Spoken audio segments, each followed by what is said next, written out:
Today we're using the same ingredients 2 different ways.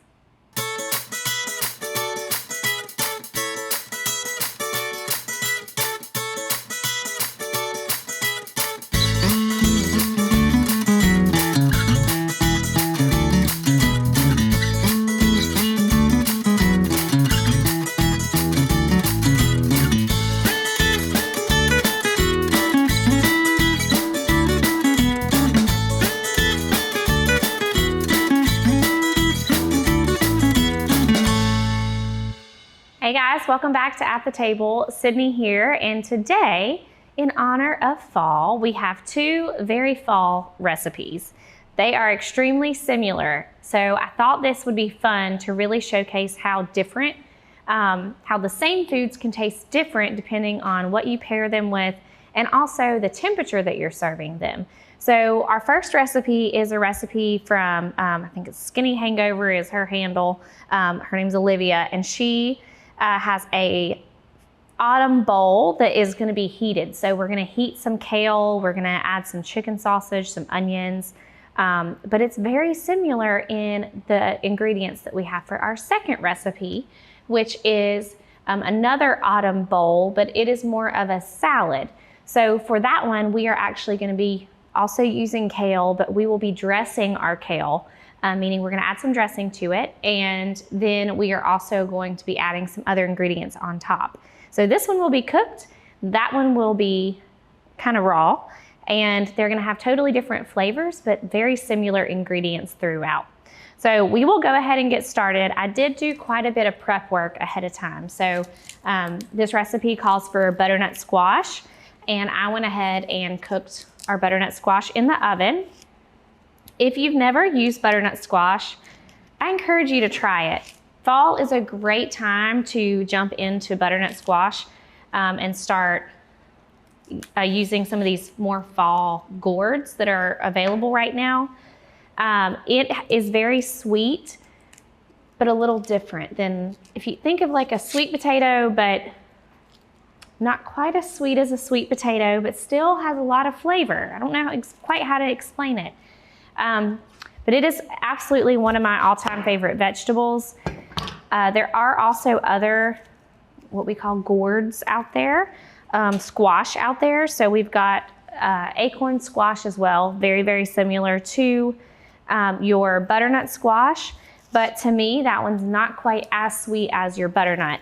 So I prefer butternut squash personally. I just think it has great flavor. And I love the texture of it and everything. We also are going to be using a pumpkin today. So our recipe actually called for sweet potato or butternut squash.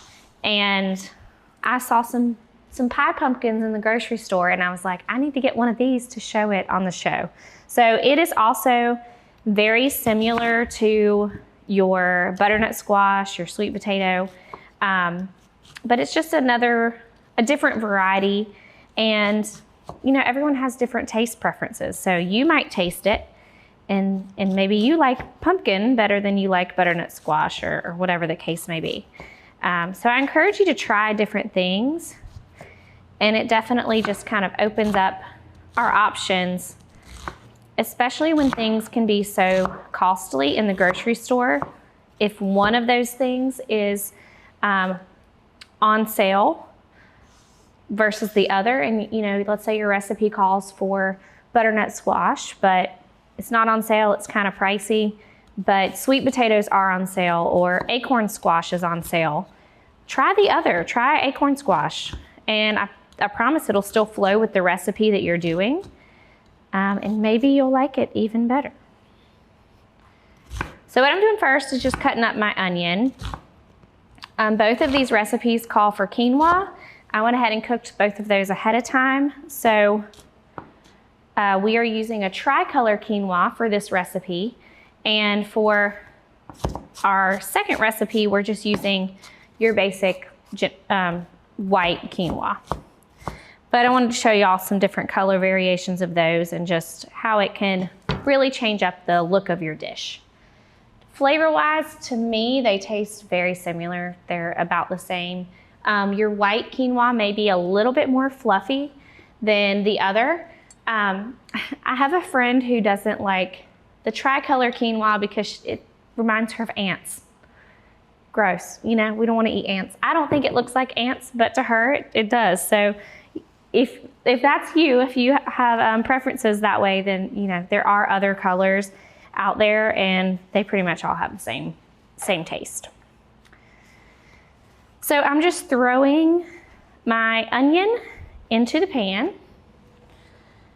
and then I'm gonna add my chicken sausage.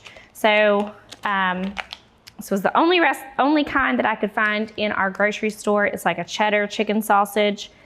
The difference in these versus like your regular sausage is really just that saturated fat content. This is about I think it said 2 grams or 10% of your daily value of saturated fat. And we know that saturated fat is directly linked to heart disease. So we want to try to keep that reduced as much as possible. So this helps to kind of keep this to be a leaner recipe. So I'm just gonna cut these. I'm gonna cut them into more slices. There are lots of flavors of chicken sausage out there. The other one that I saw in our grocery store, this one's a cheddar. The other one was like an apple. So depending on what you're in the mood for, I would, might determine which ones you purchase. So I'm gonna finish cooking these. I'm cutting these up and get them on the stove, and we will see you guys back in just 1 second. Most aging adults want to stay in their homes as long as possible. And as your loved ones get older, you want to support them, even when you can't be there.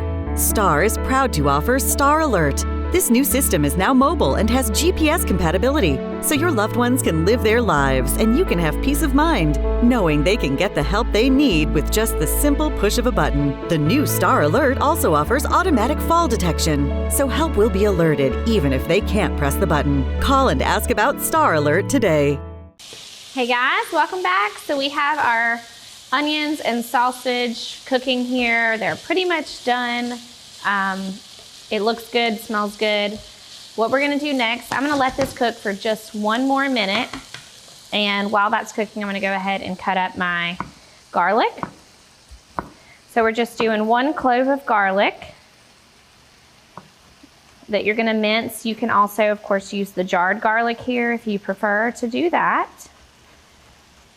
But y'all know I love fresh garlic, it has such good flavor. And it really gives our dish what we're looking for.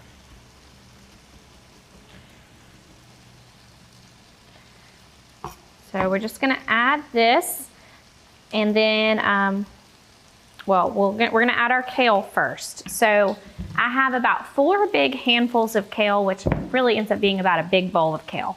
However, we are about to cook this down. So I do like to purchase the kind that's in the bag. I'll show you when we go over there what that looks like. That's just really what I can find easily at my store. Some grocery stores do have kale that's in the bunches, but I struggle to find that in Food Lion. So I just purchase the big bag of it. And it's very similar to spinach where it will cook down. Now it's a little bit more hardy. Well, it's a lot more hardy than your spinach is. So for kale, it really does have to be worked into a little bit of oil and softened up versus your spinach is very delicate, right? So it still is gonna be the same where it will cook down a lot as you cook it. But you wanna kind of let it stretch as far as you can in your recipes. So with our salad, what we'll do is we'll actually massage it. So with kale, a lot of people tell me they don't like kale, and it's because they say that it's very bitter to them. They think it has a bitter flavor, and it's dry, and it's kind of rough, and it's hard to chew. So they don't enjoy kale salads. And really, and I agree, I'm with you. If it's cooked, like I said, it wilts, it starts to soften up. And to me, that gives it better flavor, better texture. If you're doing it as a salad, what you have to do is massage it. So very important to add a little bit of oil and actually massage the kale. Rub the kale between your fingers with the olive oil or whatever oil you're using, and that will help to soften it up and help to give it more of that delicate texture, and it does help to cut some of the bitterness out.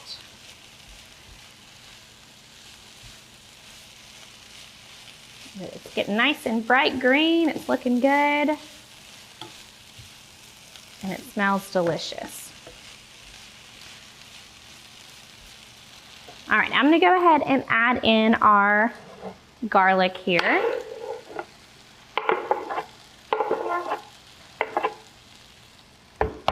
So I love this if you're looking for something that's hearty, but still has lots of vegetables, isn't gonna make you feel really full, really bloated or anything like that. You know, we're definitely not skimping on flavor here, but we're getting lots of those good veggies in. Kale is really good. It's one of those dark leafy greens, and it is something that we don't tend to get enough of. With our dark leafy greens, we get a lot of iron, and a lot of people, we tend to not eat enough iron and need a little bit more, especially as women, and then also our little ones, our children, do tend to need a little bit more iron as well. So this is a great way to get it in, and we really don't eat kale a whole lot in the summer months. For me, it's a fall vegetable, a fall green that I tend to gravitate towards more during those cooler months. All right, so that looks good. So what I'm gonna do is just throw this into our bowl here. And you can see how much that kale cooked down, because you know this was a whole big bowl full. All right, so we're gonna set that to the side. And what we have next is a little bit of quinoa. So this is that tri-colored quinoa. We were to use about a cup of uncooked, which makes about 2 cups of cooked quinoa. So it is a good bit here.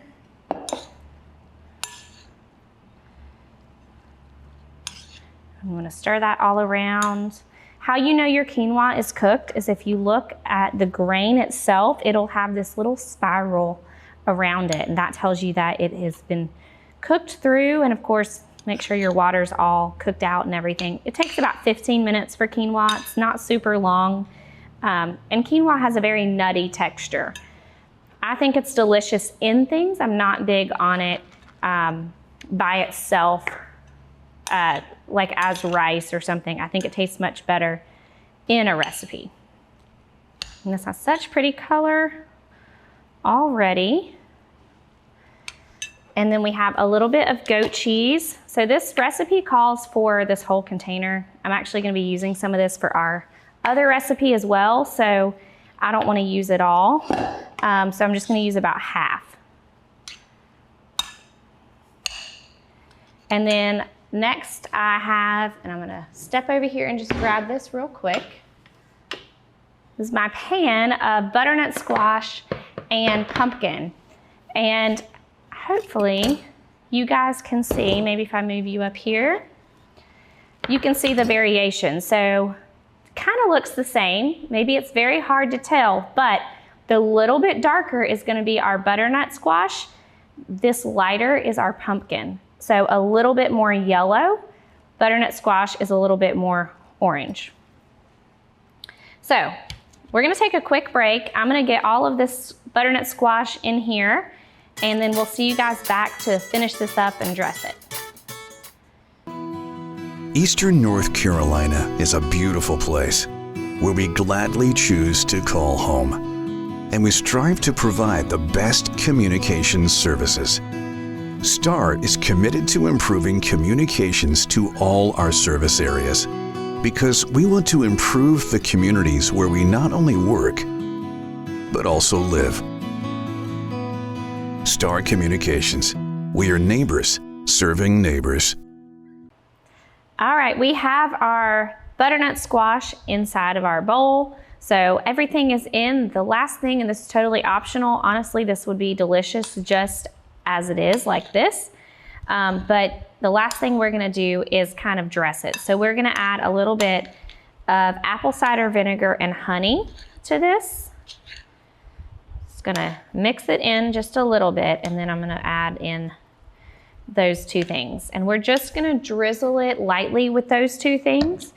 You could definitely put this in a little glass bowl and whisk it together if you wanted to, but I'm just ever so lightly going to add just a little.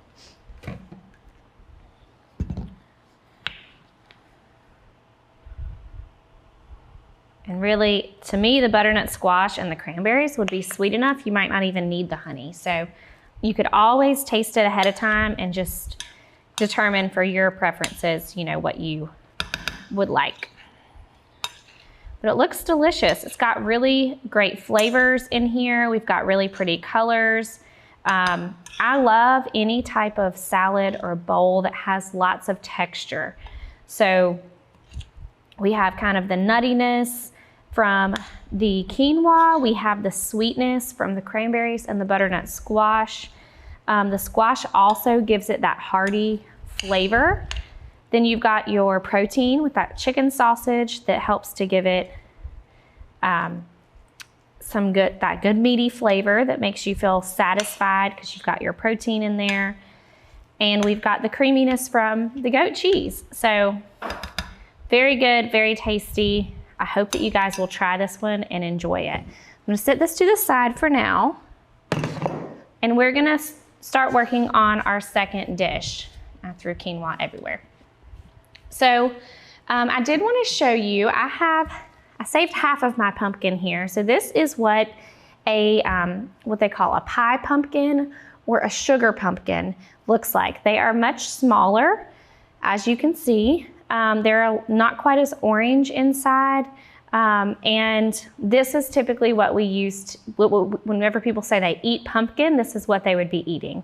So, excuse me, if you were using a regular pumpkin, like what we would think of for a jack-o'-lantern, that's just not something that we tend to eat.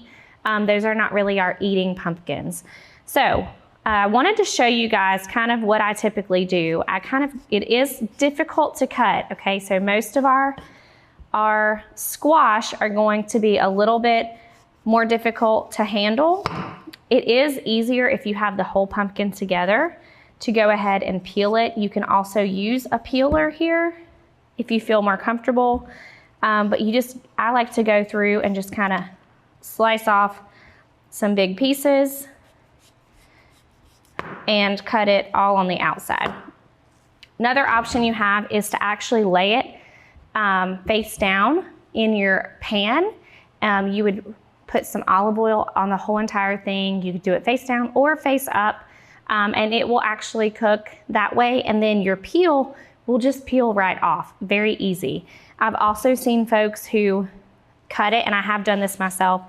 They'll cut it just like this, slice it up, and then you peel off your outside that way as well. So lots of options to cook this. If you do struggle with cutting, if you have arthritis in your hands, anything like that, I would say probably the best thing would be to go ahead, cut it in half and bake it that way. So you're gonna cook it for about 20 minutes on, I like to do 425, but I also like mine to be nice and crispy. So you can see kind of on some of these pieces here where we've got a little bit of this char on the other side. I don't tend to flip it because it's just more work than I want to do. But you can see a little bit of that char, that caramelization that actually is happening on your squash here, and that's what gives it really good flavor and just brightens it up. So that is how you cut a pie pumpkin and how you would bake it. Very similar, butternut squash is the same. You peel it, you cut it in half, take out the seeds, and you bake it in the oven. You can also do it unpeeled, you can do it in half, all the same exact ways I just mentioned. So We're gonna take a quick break. I'm gonna go ahead and chop up our apple, and then our last segment, we're gonna go ahead and finish up our last recipe. Providing fewer commutes, more backyard offices, and crystal clear meetings. Providing less, you froze up, and more presence in your presentations. Providing a better internet experience. Providing possible. Hey guys, welcome back. So we have our kale all in our bowl. Our apple is chopped up. I did want to show you, this is the bag that I typically buy. This is really all that my store carries. But it is already chopped, so that saves me a step. I will say, however, that whenever I pull pieces out, there's a lot of stems. And with kale, the stems are very, very tough and hard to eat. So especially if you're eating a salad, it's not gonna taste very good. This would be better if you're putting it in a stew. It's gonna have anything that will give it more time to cook down and make this more tender, because as it is, it's just very tough and hard to eat. So definitely don't recommend keeping the stems. You're gonna have to pick through those. So I just did a couple handfuls. This is a very much make your own. So these are all the toppings, and you decide how much you kind of want inside of your salad. What I'm gonna do next is I'm gonna go ahead and put together the ingredients for our dressing. So we have a little bit of olive oil. We're doing about 1/3 of a cup.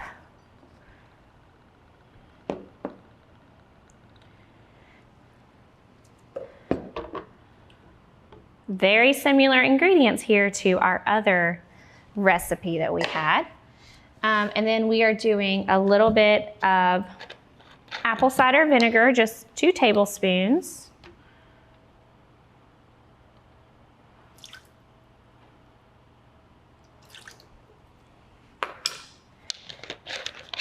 And we're gonna add 1 clove of garlic. We're doing a fresh clove. Of course, you could still do garlic powder here. You could do the jarred minced garlic if you have that.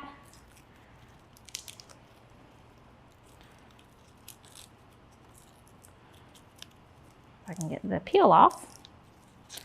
And I always still like to cut off that little bitty end because it is hard and it doesn't really break down very easily. Okay, and then we've got about 1 teaspoon of Dijon. I'm just gonna eyeball measure here.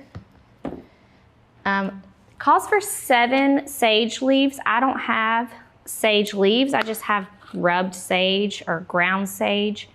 I have both, and so we're just gonna do a little bit of sage. Again, eyeballing that. We're gonna add about 1 tablespoon of maple syrup, so this will give it a little bit of that sweetness.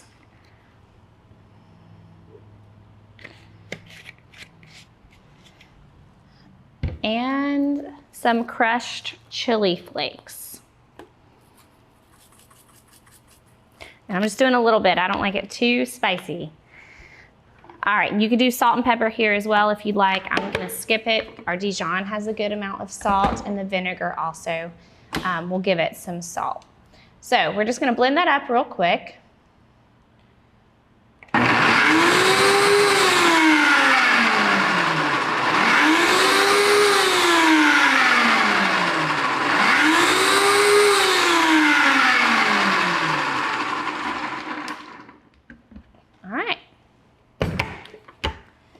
And that is done.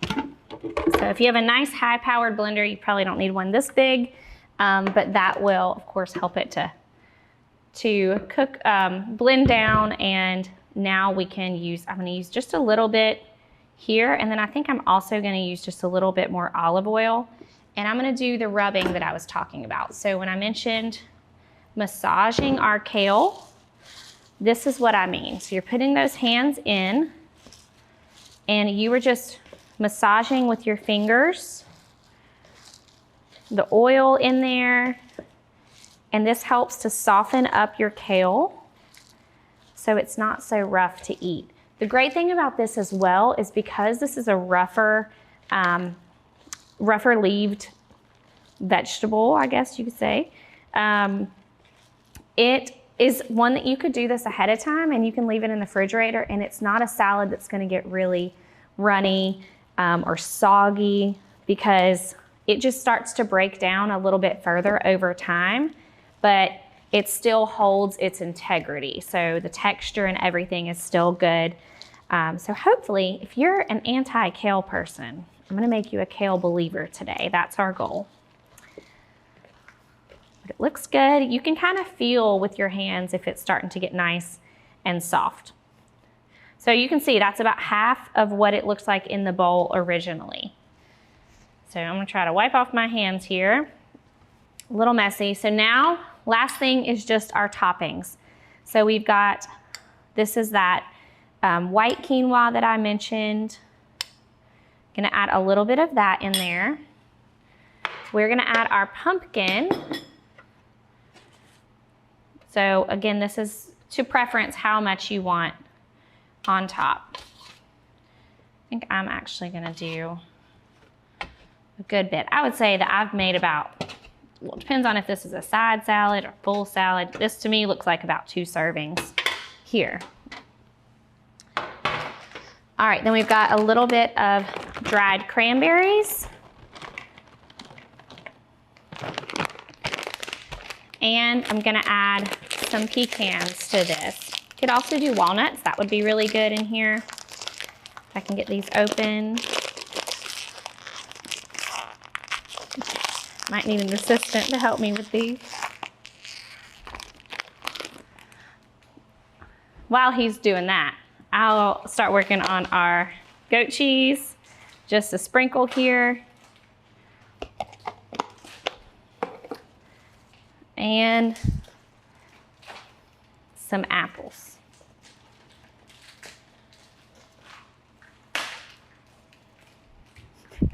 Thank you. He struggled with it too, okay? So it was not just me.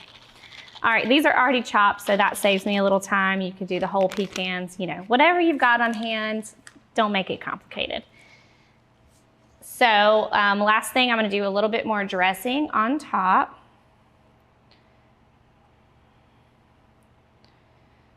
And that's it.